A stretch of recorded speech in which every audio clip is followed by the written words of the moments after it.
Welcome to Sports Life presented by Cool. আপনাদের সঙ্গে আছি আমি সঞ্জনা আইভি। সেই সঙ্গে আমি রঞ্জন শান্ত। বাংলাদেশ প্রিমিয়ার লিগ ফুটবলে ফিক্সিং করছে 3টি ক্লাব, এমন সন্দেহ করেছে এশিয়ান ফুটবল কনফেডারেশন।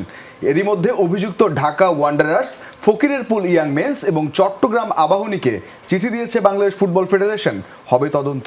যদিও এই অভিযোগকে চ্যালেঞ্জ জানিয়েছেন ওয়ান্ডারার্সের সাধারণ সম্পাদক মাহবুবুর রহমান শাহিন। চিঠি পাওয়া বা ফিক্সিং এর ব্যাপারে কিছুই জানে না দাবি চট্টগ্রাম আবাহনীর। যোগাযোগ করে পাওয়া যায়নি ফকিরের পুলের কাউকে। দেশের ক্রীড়াঙ্গনে ফিক্সিং নতুন কিছু নয়। ক্রিকেটের পর এবার ফুটবল পাড়া সরগরম ফিক্সিং ইস্যুতে। প্রিমিয়ার লিগের নিচের দিকের 3 দল ঢাকা ওয়ান্ডারার্স, ফকিরের পুল ইয়াং মেন্স এবং চট্টগ্রাম আবাহনীর বিরুদ্ধে আছে ম্যাচ পাতানোর অভিযোগ। সন্দেহজনক ম্যাচ নিয়ে 3 ক্লাবের কাছেই চিঠি দিয়েছে Bangladesh football federation. Bangladesh premier league বিপিএলে মোহামেডানের কাছে নিজেদের প্রথম ম্যাচে 6-0 গোলে হারে ঢাকা ওয়ান্ডারার্স। সেই ম্যাচ নিয়ে ক্লাবটির প্রতি ওঠে অভিযোগ, যদিও এই অভিযোগ অস্বীকার করেছে ওয়ান্ডারার্স। প্রথম ম্যাচটা খেলেছি গাজীপুর স্টেডিয়ামে। সেখানে আমাদের প্রথম ম্যাচে ছিল আমরা আর ঢাকা মোহামেডান। তো ম্যাচ খেলার বোধহয় 1 সপ্তাহের মাথায় আমরা একটা চিঠি পেলাম যে এই খেলাটা ফিক্সিংয়ের সাথে জড়িত। আমি কিন্তু ওই মাঠে উপস্থিত ছিলাম তখন, কিন্তু আমার ওরকম কিছু মনে হয়নি। তারপরও আমার রিকোয়েস্ট থাকবে ফুটবল ফেডারেশনের কাছে, যদি ওনাদের কাছে এরকম কোনো এভিডেন্স থাকে আমাদেরকে, যেহেতু চিঠি দিয়েছেন অলরেডি, আমাকে ডাকবেন। তো আমি আশা করি যে ওই এভিডেন্সগুলো ওখানে দেখানোর জন্য। ছুটির দিন এবং ম্যাচ থাকায় ক্লাবে ছিলেন না ফকিরের পুলের কেউই। ফোনে যোগাযোগ করার চেষ্টা করলেও পাওয়া যায়নি কাউকেই। ক্লাবটিকে নিয়ে সন্দেহ পুলিশের কাছে 4-1 গোলে হারা দ্বিতীয় ম্যাচটি নিয়ে। এদিকে চট্টগ্রাম আবাহনীর বিপক্ষে অভিযোগ, সবশেষ আবাহনীর কাছে 4-0 গোলে হারা ম্যাচটি নিয়ে। যদিও চিঠি পাওয়ার বিষয়ে কিছুই জানেন না দাবি করেছেন দলটির technical adviser Zahid Hasan Emily. না আমি এই বিষয়ে আসলে কোনো কিছু জানি না, তোমার কাছ থেকেই শুনলাম আর কি। আচ্ছা মানে কোনো চিঠি পেয়েছেন বাফুফের কাছ থেকে? না, চিঠি তো আসলে বেসিক্যালি আমার কাছে আসে না আর কি। আমাদের ক্লাবের যে ডিরেক্টর আছে ওনার কাছে আসছে কিনা, উনি আসতে তো আমাকে জানাইতো, বাট আমি কিছুই জানি না। পেশাদার লিগে এর আগেও ম্যাচ পাতানোর অভিযোগে নিষিদ্ধ হয়েছে একাধিক ক্লাব ও ফুটবলার। এই 3 ম্যাচে কারো বিরুদ্ধে ফিক্সিংয়ের অভিযোগ প্রমাণিত হলে আবারও যে সেই লজ্জায় পড়বে দেশের ফুটবল। হাসান আল মারুফ, যমুনা স্পোর্টস, ঢাকা।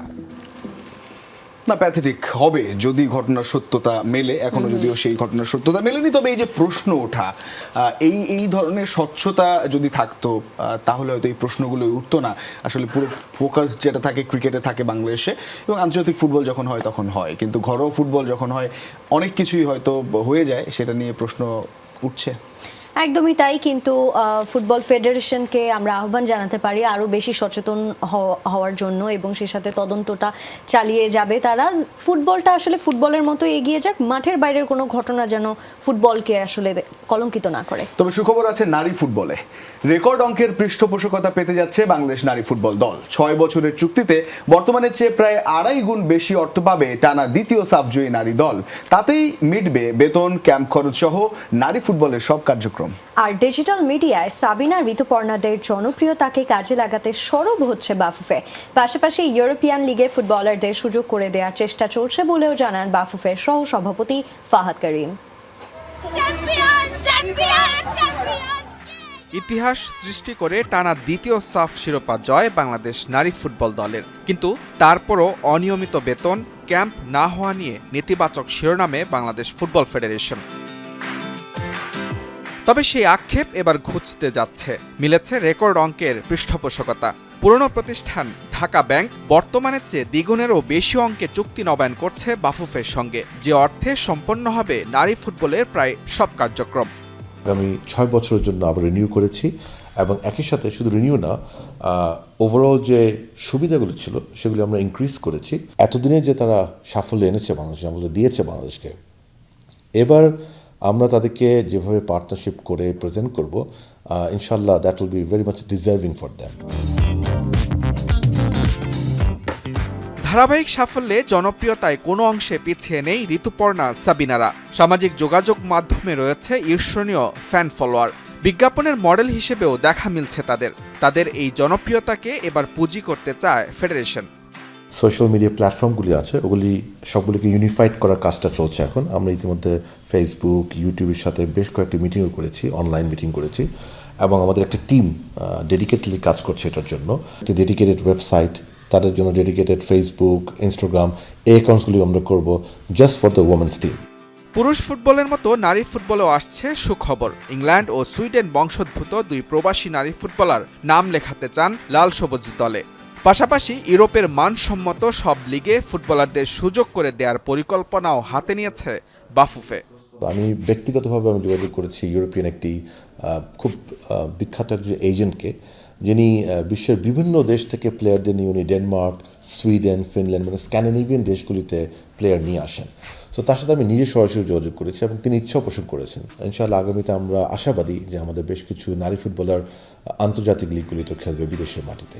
এর আগে 4 মেয়াদে ক্ষমতায় থেকেও যা পারেননি সাবেক সভাপতি কাজী সালাউদ্দিন, তা মাত্র 3 মাসের মাথায় করে দেখাচ্ছে তাবিত আওয়ালের নেতৃত্বাধীন বর্তমান কমিটি, যেখানে অগ্রণী ভূমিকা পালন করছেন মার্কেটিং ও ডিজিটাল মিডিয়া মার্কেটিং কমিটির চেয়ারম্যান ফাহাদ করিম। স্টার ফুটবলার যেন বিদেশি লিগও খেলতে পারে, বিকজ মুজরামিন তারেক, যমুনা স্পোর্টস। এবারে বিপিএল এর খবর। দিনের প্রথম ম্যাচে সিলেট স্ট্রাইকার্সকে 65 রানে হারিয়েছে দুর্বার রাজশাহী। আগে ব্যাট করে 7 উইকেটে 184 রান করে পদ্মাপাড়ের দল। জবাবে 15 বল আগেই 119 রানে অল আউট হয় সিলেট। চট্টগ্রামে টস জিতে আগে ব্যাট নিয়ে শুরুতে 29 রানের জুটি পায় রাজশাহী। 19 রান করে হারিস আউট হন, আরেক ওপেনার জিসান আলম করেন 20।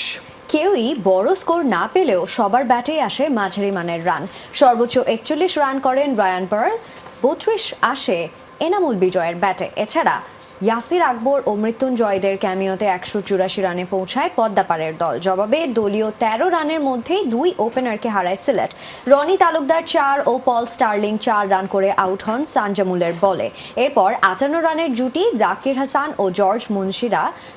জাকির 39 ও মুন্সে 20 রান করে আউট হওয়ার পর জাকির আলী ছাড়া দাঁড়াতে পারেননি সিলেটের কোনো ব্যাটার। 31 রান করে জাকির আউট হলে দ্রুতই গুটিয়ে যায় সিলেট। এদিকে দিনের দ্বিতীয় ম্যাচ চলছে, যেখানে চট্টগ্রাম এবং রংপুর মুখোমুখি হয়েছে 2 টেবিল টপার। এই মুহূর্তে রংপুর ব্যাট করছে 80 রানে, তাদের 4 উইকেট। চট্টগ্রাম তারা টস জিতে বোলিং করার সিদ্ধান্ত নিয়েছে। সুখবর আছে নারী ক্রিকেটেও। নারী বিপিএল আয়োজন করবে বিসিবি। পুরুষ বিপিএল এর শেষেই আয়োজন করা হবে 3 দলের এই টুর্নামেন্ট। প্রতিটা দল 15 জন দেশি ক্রিকেটার দলে রাখতে পারবে। একাদশে থাকবে 1 জন করে বিদেশি ক্রিকেটার। সবগুলো ম্যাচ হবে মিরপুর শেরেবাংলা স্টেডিয়ামে। মাস দেড়েক আগের ছবি। বিপিএলের মাস্কট উন্মোচন অনুষ্ঠানে পুরুষ দলের অধিনায়ক নাজমুল হোসেন শান্তর সঙ্গে উপস্থিত ছিলেন নারী দলের অধিনায়ক নিগার সুলতানা জ্যোতিও। আফসোস ভরা কণ্ঠে বিসিবি সভাপতির কাছে একটা নারী বিপিএলের আবদারও করেন জ্যোতি জাহানারারা। অবশেষে নারী ক্রিকেটারদের ভাগ্য খুলতে যাচ্ছে। আসছে নারীদের বিপিএল। পুরুষ বিপিএলের শেষেই ফেব্রুয়ারির 10 তারিখের দিকে শুরু হচ্ছে 3 দলের নারী বিপিএল। 2 রাউন্ডে হবে 6 ম্যাচ, এরপর হবে ফাইনাল। 7 ম্যাচের এই টুর্নামেন্ট হবে মিরপুর শেরেবাংলা স্টেডিয়ামে। 3টা দল নিয়ে এটা করার পরিকল্পনা করা হয়েছে এবং এটা এই বিপিএল শেষ হবার পরপরই অনুষ্ঠিত হবে। অলরেডি আমরা কিছু কিছু ফ্র্যাঞ্চাইজির সাথে কথা বলেছি এবং তারা আগ্রহ দেখিয়েছে। প্রতিটা দলে 15 জন দেশি ক্রিকেটার থাকবেন। বিদেশি ক্রিকেটার রেজিস্ট্রেশন করা যাবে ইচ্ছে মতো, তবে একাদশে খেলানো যাবে 1 জন করে বিদেশি ক্রিকেটার। নয় হচ্ছে এই কারণে, দুটো কারণে। একটা হচ্ছে যে একটা আর্থিক ব্যাপার আছে। 4 জন বিদেশি খেলোয়াড়কে যদি আমরা ইনক্লুড করতে চাই, সেক্ষেত্রে দলগুলোর উপর যে আর্থিক চাপটা পড়বে, এই মুহূর্তে বোধহয় দলগুলো সেই চাপটা নিতে চাচ্ছে না। আর আমাদের আরেকটা চিন্তা যেটা আছে যে আমাদের নিজস্ব খেলোয়াড়দেরকে এক্সপোজার দেওয়ার যে সুযোগটা, সেটা আমরা দিতে চাই। সেই কারণে কিন্তু আমরা 4টা দল করিনি, 3টা দল করেছি যেন ভালো কম্পিটিশন হয়। টি-20 ক্রিকেট বর্তমানের আবেদন, সেই আবেদন মেটাবে এই টুর্নামেন্ট। পাশাপাশি নারী ক্রিকেটারদের এই ফরম্যাটের উন্নতিতে আরও বড় ভূমিকা রাখবে বলেই বিশ্বাস বিসিবি পরিচালকের। নারী ক্রিকেটকে আরেকটা লেভেলে হয়তো উন্নীত করবে। আফনান পিয়াল, যমুনা স্পোর্টস, চট্টগ্রাম। জাতীয় দলের ম্যানেজারের দায়িত্ব পালন করেও কিভাবে ফরচুন বরিশালের ব্যাটিং কোচ হন নাফিস ইকবাল, এমন প্রশ্নের জবাব দিয়েছেন নাফিস। জানিয়েছেন ডিপিএল বা বিপিএল যে কোনো একটা টুর্নামেন্টে তারা কাজ করতে পারেন। এসব টুর্নামেন্টই তাদের জন্য শেখার জায়গা। জাতীয় দলের ম্যানেজারের দায়িত্ব পালন করছেন নাফিস ইকবাল। নাফিসই আবার সর্বশেষ 2 বছর কাজ করেছেন সিলেট স্ট্রাইকার্সের ম্যানেজার হিসেবে। এই আসরে রোল বদলেছে। জাতীয় দলের সাবেক এই ক্রিকেটার এখন ফরচুন বরিশালের ব্যাটিং কোচ। প্রশ্ন ওঠে, জাতীয় দলের ম্যানেজার কিভাবে একটা ফ্র্যাঞ্চাইজি দলের কোচ হন? আমি যেমন কন্ট্রাকচুয়াল, আমি কিন্তু পার্মানেন্ট এমপ্লয়ি না। সো একটা কন্ট্রাকচুয়ালের মধ্যে আপনার ক্লজেস থাকে।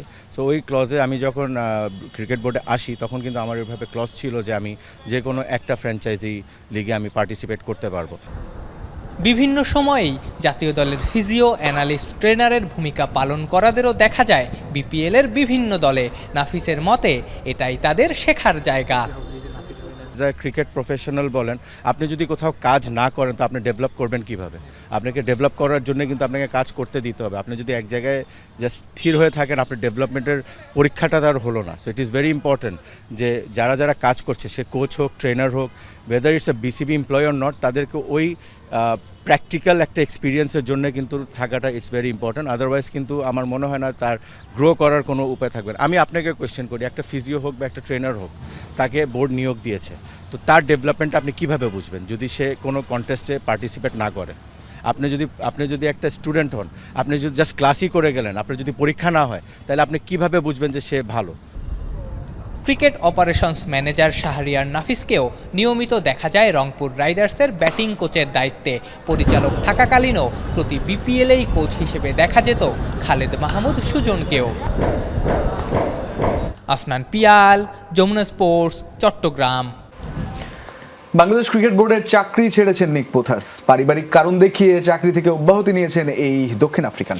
সহকারী কোচ থেকে ফিল্ডিং কোচ বনে যাওয়া পোথাসের বদলি হিসেবে চ্যাম্পিয়ন্স ট্রফির আগে নতুন কাউকে নিয়োগ দেবে না বিসিবি, নিশ্চিত করেছেন ক্রিকেট অপারেশনস ইনচার্জ শাহরিয়ার নাফিস। চান্দিকা হাথুরুসিংহে দ্বিতীয় দফায় বাংলাদেশ ক্রিকেট দলের কোচ হবার পর মূলত তার পছন্দেই 2023 সালের এপ্রিলে বাংলাদেশ দলের সহকারী কোচ হিসেবে নিয়োগ দেওয়া হয় দক্ষিণ আফ্রিকান কোচ নিক পোথাসকে। স্বভাবতই হাথুরুসিংহের বিদায়ের পর পোথাসের কাজ করাটা সহজ ছিল না। সহকারী কোচ হিসেবে যোগ দিলেও তার উপর আস্থা কমেছিল বিসিবির বলাই যায়। কারণ শেন ম্যাকডরমেটের বিদায়ের পর গত কয়েক সিরিজ ধরে ফিল্ডিং কোচ হিসেবে বিসিবির সঙ্গে যুক্ত ছিলেন তিনি। আর গেল উইন্ডিজ সিরিজে সিনিয়র সহকারী কোচ হিসেবে মোহাম্মদ সালাউদ্দিন জাতীয় দলে নিয়োগ পান। আনুষ্ঠানিকভাবে শুক্রবার বিষয়টি পোথাস জানালেও বিসিবির ক্রিকেট অপারেশনস ইনচার্জ শাহরিয়ার নাফিস নিশ্চিত করেছেন উইন্ডিজ সফরের সময়ই চাকরি ছাড়ার সিদ্ধান্তের কথা জানান তিনি। তবে চুক্তি শেষ না করার জন্য পারিবারিক সমস্যাকেই কারণ হিসেবে দেখিয়েছেন পোথাস। তবে এটা ধারণা করা ভুল হবে না, দুই পক্ষের আস্থাহীনতায় এই সিদ্ধান্তের মূল কারণ।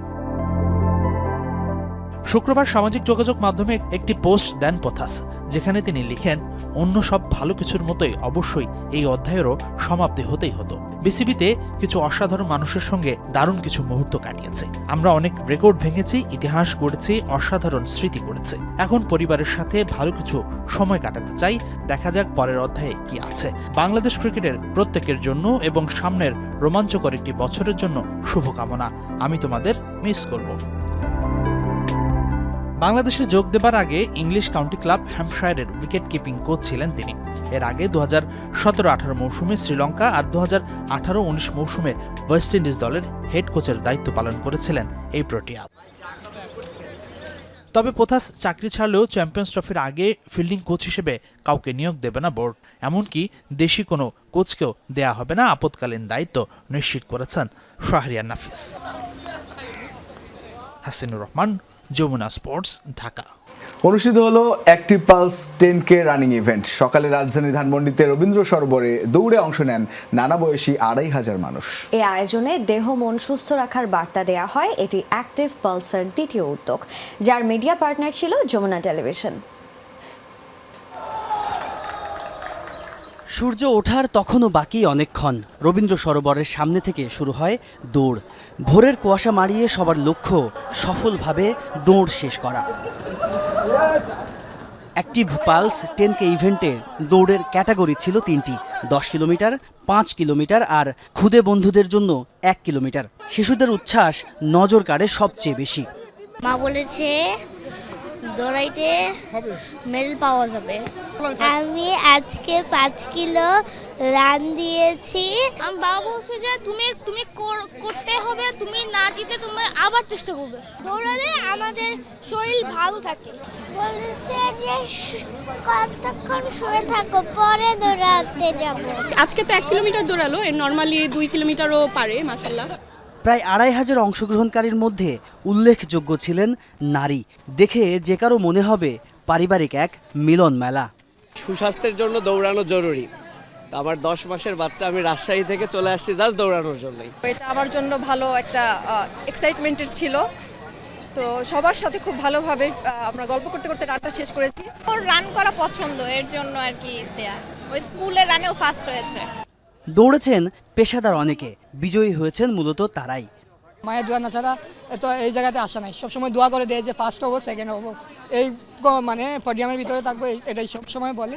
আর আমি এই নিয়ে আমার 125টা প্লাস হয়ে গেছে। আমি দেশের বাইরেও ইভেন্টে অংশগ্রহণ করেছি। ব্যাপারটা চমৎকার। আমরা লাস্ট আগের ফ্রাইডে ফ্যামিলি 3 জন মিলে একসাথে দৌড়াইছি।